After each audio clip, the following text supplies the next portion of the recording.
Hey guys, so today I'm going to show you how you can groom your own brows at home. Look at my brows though. They be looking a hot mess, I can tell you that. I've been doing my own brows at home since I was about 13, so yeah. So today I'm just going to show you guys the behind the scenes of my method. Let's get right into it. This is the wax that I use, Suddenly Smooth. I use like the honey basic wax, whatever wax that they have. And yeah, turn it on all the way up to 10. Then I'm going to take some of these contour applicators. These are my favorite kind. And yeah, let's spoolie those brows in the right direction. Once the wax is nice and hot and ready for use, I usually just start at the front of my brows and slowly, just kind of, get them hairs out of the way. This is really hard for me to narrate because you can kind of see what I'm doing. I don't need to narrate. But anyway, yeah, just getting those extra hairs. Try not to get too much hair because sometimes I do mess them up. Then I'm just going to take some of these small cloth waxing strips and then just put it right on the top. I try not to put too much wax down. I do like section by section because sometimes, girl, you can mess your whole brow up and we don't want to do that. No. When it's time to pull it off, you want to pull it towards your nose. That's just how you have to do it because of the direction of the hairs, and it'll grab the hairs. If you go the other way, it's not going to do anything. Do not go over a section more than once with the wax because I've done that before and I had a scab later on. Like, it will rip your skin raw and you'll just have this ugly scab there. So if you miss some hairs, use tweezers. Please do not use wax again. And like I said, I've been waxing my own brows since I was like 13, so I'm still not perfect at it. I still mess up. I still have thin, uneven brows. It just happens. So yeah, if I see a couple hairs out of place, I'll just use my tweezers and just try to get it. It's kind of hard to get it sometimes. Look, the struggle, I still missed it. Get that hair, girl, come on. Okay. I'm really trying to make sure I don't get down too close to my brows because you just never know. You just don't want to get too close and then have like half a brow just gone. So be careful when you're doing it. Just remember, if there's anything like you want to get closer down to your brow to get more of a defined shape, just use tweezers.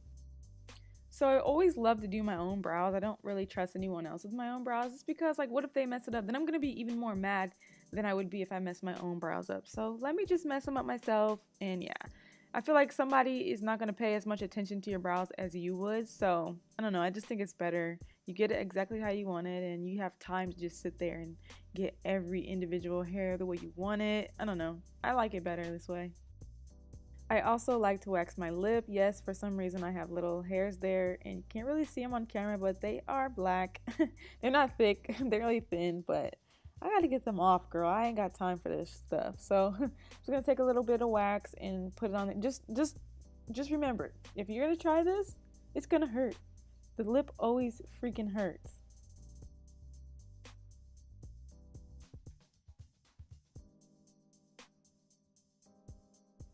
Oh, and I didn't mention, the reason why I keep kind of pressing it down is to make sure that the wax and the cloth kind of bind together. That way when I pull it off, it all comes off.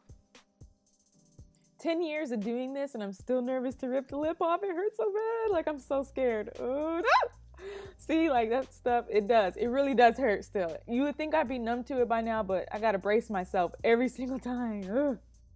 I just take another one of those strips and kind of like get any excess wax that was left on my face because it can be hard to get off. So this is the easiest way to just get it off.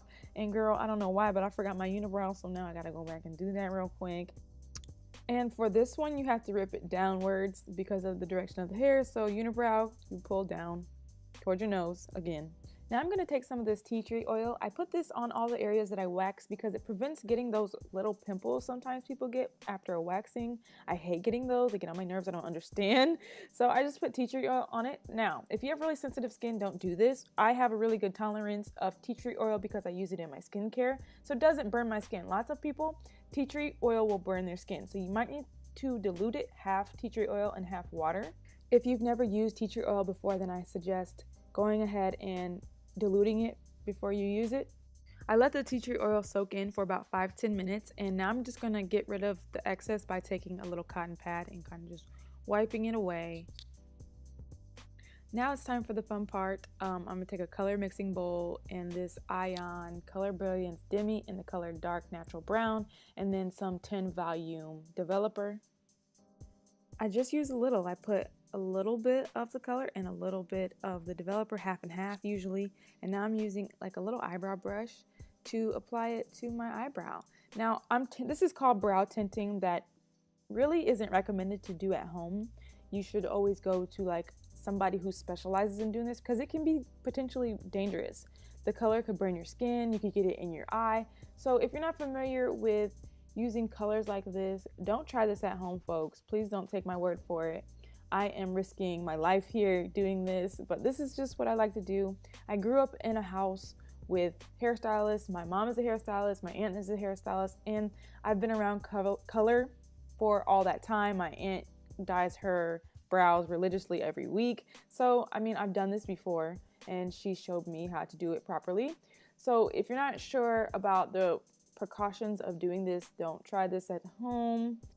But yeah, just make sure that the color is only where you actually want the color because you don't want it to stain your skin and then you have jacked up looking brows.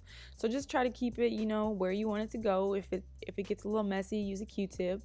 You'll be all right. The reason why I like to tint my brows is because they look pretty thin. I feel like the brow hairs are really thin and I want my brows to pop. I want them to be darker and make me feel like I don't need to fill them in. So this is why I do it. And this is what they look like about 20 minutes later, really dark and black and not that cute. So I just take like a little cotton pad that I put face wash and water on and I'm just wiping the color away. My brows usually look really dark at first, but you know, the next morning I wash my face and over time of me washing my face, they get lighter and lighter. So this doesn't really last that long. It really only lasts a couple days, but you know, it's fun while it lasts and I don't mind it being dark at first. But, you know, second day, third day is kind of like my preference of color. And yeah, basically that's it. I'm just kind of spooling them now. But that's all I really do to get my brows, you know, groomed and ready for the week. Sometimes I'll recolor them the next night just so that it's more permanent and it'll last a little bit longer. Brow tinting has definitely given me the confidence to not fill my brows in on bum days. If I just want to wear no makeup at all, I don't feel like I need to go fill in my brows real quick. Like I just feel better. I don't know. It looks more normal to me. So yeah, I hope you guys enjoyed this video and I will see you at my next tutorial. Thumbs up this video if you liked it anyway. Ah!